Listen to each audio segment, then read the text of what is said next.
Dominaria. Sound like an idiot. Hello and welcome to another Magic the Gathering video. This will not be a mystery pack because, in fact, today Dominaria comes out. Well, not the day you're watching this because I've got a day job and I've got to sleep and I don't have a lot of time to play games or open cards or do anything I want to do, but I just gotta do stuff. But yes, this video is about Dominaria. I'm probably saying it wrong 5 different ways. Magic the Gathering is going back to its origins, and I'm just going to go ahead and open a pack today and see what I get.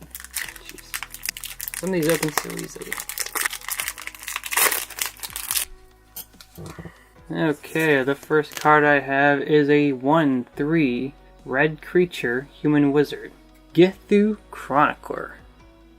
This creature costs 2 to play, and has the ability Kicker, which costs 3 colorless and 1 red to play, meaning you may pay an additional 3 colorless and 1 red as you cast this spell. And the second effect on this card can happen with the Kicker, that being, when Githu Chronicler enters the battlefield, if it was kicked, return target instant or sorcery card from your graveyard to your hand. So yeah, we're already starting off with what I consider a pretty good card. I mean, if you want to use that Kicker ability, you have to pay a total of 6, but depending on the card in your graveyard that you want back, it could be very useful. What fire forged, fire remembers. I do like the way the fire was drawn in this art though. Second card is a 2/2 creature, human knight, Benelish Honor Guard. This creature costs 2 to play. Benelish Honor Guard gets a +1/+0 for each legendary creature you control. I don't foresee there being too many legendary creatures on the battlefield, so I'm not really sure how useful this card will be, especially since legendary creatures fall under the category of one of that creature can be on the field. I mean, I have drawn a legendary creature since I started recording these videos, it's just, I think I've only drawn one. But who knows, this set could have plenty in it. The true measure of all heroes is not what they achieve, but who they inspire. The next card is a 1/1 blue creature, bird, Artificer's Assistant. What kind of bird is that? I don't know much about birds. I do like its necklace though. It was like holding a wand or something. It's definitely holding some sort of magic item in its beak. Anyway, this card costs 1 to play, and it has flying, meaning it can't be blocked except by creatures with flying or reach. Whenever you cast a historic spell, scry 1. What's a historic spell? I guess I have to wait and find out. Or I could continue reading. Artifacts, legendaries, and sagas are historic. That knight was not legendary, it just works with legendaries. But to scry 1 is to look at the top card of your library, then you may put that card at the bottom of your library. I can see this card being useful. I don't know what a saga is though. I know what artifacts and legendaries are, but not sagas. Next card is a black sorcery, Soul Salvage. I really like the look of this necromancer they've got going on. Or maybe I'm just drawn to the green energy he's got spewing out of his hands. This one raises dead with the power of Ecto Cooler. This card costs 3 to play. Return up to 2 target creature cards from your graveyard to your hand. I'm not comparing my mind. Other ones. Raise dead, I think costs 5 and it returns them to the battlefield. Returns 1. I also had cards where you pay 1 to return 2 zombies to your hand. This one kind of falls in the middle of those 2 cards where it's any 2 creatures, but they go to your hand. The first mistake the Grimnut Knights made was bullying the owner of an Erdborn corpse shop. Their second mistake was dying. Next card is a green sorcery, Grow from the Ashes. Got some sort of machine that's no longer active, and trees are growing out of it. Give you a sense of scale right there. This card costs 3 to play. It also has the Kicker effect for 2 colorless. When you play this card, search your library for a basic land card. Put it onto the battlefield, then shuffle your library. If this spell is kicked, instead search your library for 2 basic land cards, put them onto the battlefield, and then shuffle your library. So you can either pay 3 to get 1 extra basic land on the field, or pay 5 to get 2. Yeah, so far I've drawn several cards I like. That one included. To mix things up, my next card is an artifact. So far I've drawn one of each color, so now I've drawn a colorless. Blood Tallow Candle. This card costs 1 to play. Afterwards, you pay 6 colorless mana and tap this card, and sacrifice Blood Tallow Candle, and doing all that, target creature gets a -5/-5 until end of turn. It's okay. It'll pretty much kill just about any creature that isn't buffed. I say just about, but then I think of Eldrazi's and they're like 8/8s, 9/9s, 10/10s, and whatnot. Bring me an angel feather, and I will give you 1 death in return. There can be no turning back once the candle is lit. Ooh, I like the art on this one. Next one is a green instant. Ancient Animus. I just really like the imposing tree creature on this art, even though it's not a creature card. This instant costs 2 to play. Put a +1/+1 counter on target creature you control if it's legendary. There's that legendary thing again in this set. So far I haven't drawn any legendaries, but I bet they're going to be in the rarer cards. Then it fights target creature an opponent controls. Each deals damage equal to its power to the other. That's just basic combat. Why'd you put that part on there? Maybe they do it before the combat phase or something? Multani's mind grasped for consciousness, as rage itself rebuilt his body. Next card is a red sorcery. Fiery Intervention. And if I had to guess, I'd say that was Chandra in the art. I have no guess for what the other creature is. Oh, other creatures. There's essentially a Trent and a Steel Golem fighting each other. So I guess, yeah, Chandra the Planeswalker might step into that, but this card costs 5 to play, and I can choose one of the following abilities. The first being, Fiery Intervention deals 5 damage to target creature. So as a comparison, this card would cost 5 to do 5 damage to a creature, whereas the Candle was pay 6 and tap and destroy the card to do 5 damage to a creature, essentially. So just comparing this to the Candle, it's a better cost on that effect. The second option I could choose is to destroy a target artifact.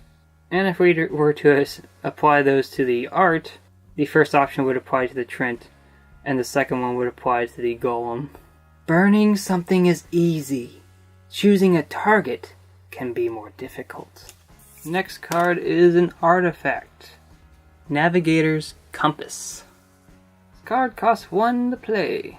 When Navigator's Compass enters the battlefield, you gain 3 life. Pay 1 for 3 life. That's pretty darn cheap. This card also has the ability tap.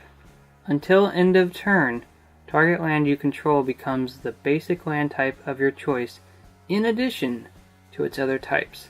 All that for 1. You gain 3 life and you essentially make one of your lands worth 2 lands. Becomes the basic land type of your choice.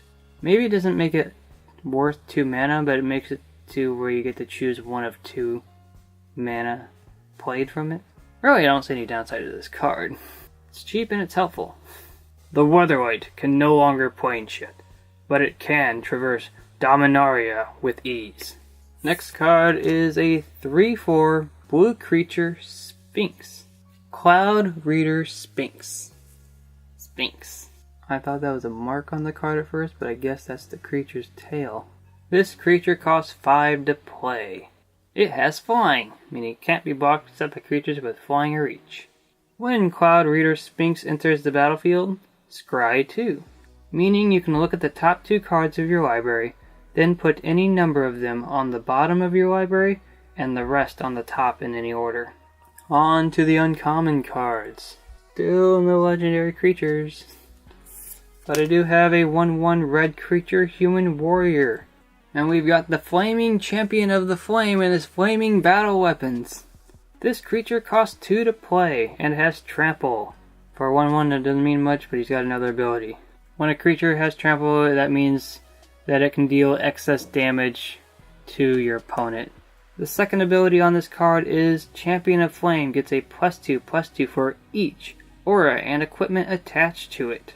So they specifically have to be attached to it, okay. So we already get the equipment and aura buff, and additional +2/+2 for everything put on it. So that could lead to a really strong creature, but I've always found that having just one powered up creature is a bad move, because when they pull out that destroy target creature card, well, spent a lot of time powering up one and now it's gone. Grand, Warlord, Radha's challengers are always defeated, but she rewards the most passionate with the flame of Keld. After that, they burn for her. I can't stop looking at the Sphinx card, but I think there's something wrong with the art because of that red speck. That is the tail.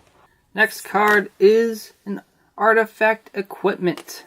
Shield of the Realm. This card costs 2 to play. If a source would deal damage to equipped creature, prevent 2 of that damage, and it costs 1 to equip. So I could take this shield, equip it to this guy, making him a 3/3 because of the equipment being attached to him, and allowing him to tank 4/4s without dying because 2 damage is prevented. It's pretty neat. And before moving on to the next 2 cards, we're just going to go ahead and cover the 2 in the back, that being a basic land swamp, and a 1/1 token creature, Sapling. Saproing? Saproing. Saproing. 2 more cards, the first one being a rare card, a white and blue legendary enchantment. Oath of Teferi. When Oath of Teferi enters the battlefield, exile another target permanent you control. Return it to the battlefield under its owner's control at the beginning of the next end step. You may activate the loyalty abilities of planeswalkers you control twice each turn rather than only once. That is ridiculous. So clearly this card works best when you have a planeswalker. However, I'm wondering, when the card you picked returns, does its enter the battlefield effects happen again? I think they might. And if that's so, that makes it even more useful. Because cards like the Sphinx, which lets you scry when it comes to the battlefield, could happen again.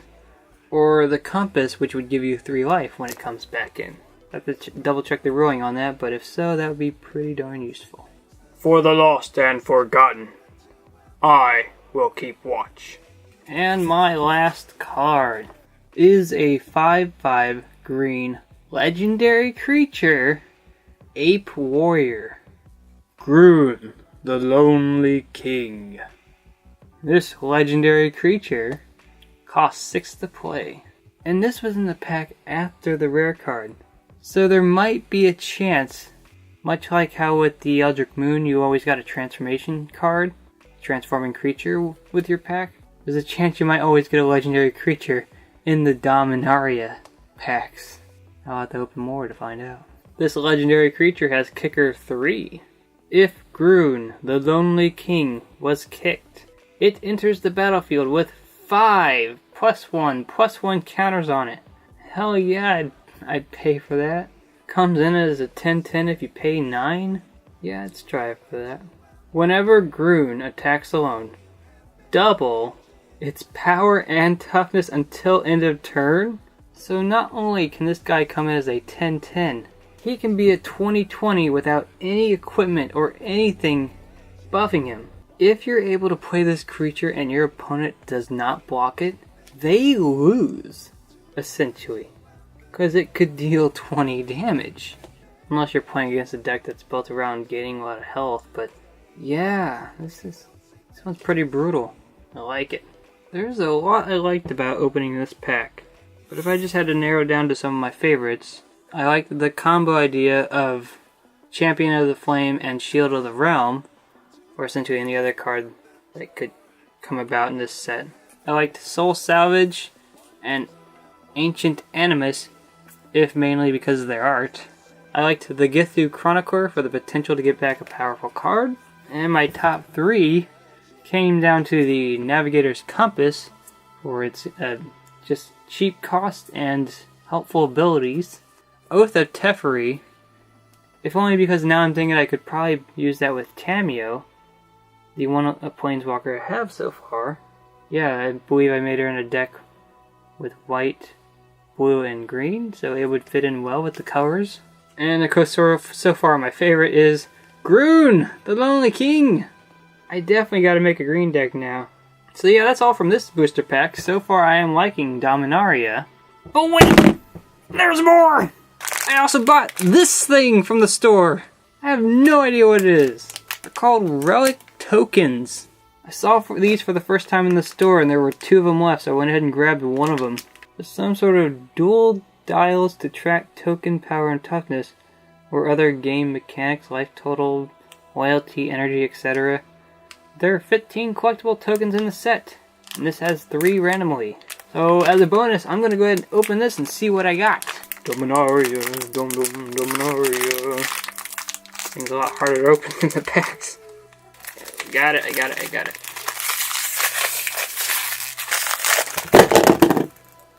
Got it! Well, good news. I got a zombie one. Look at that thing. Let me peel that off.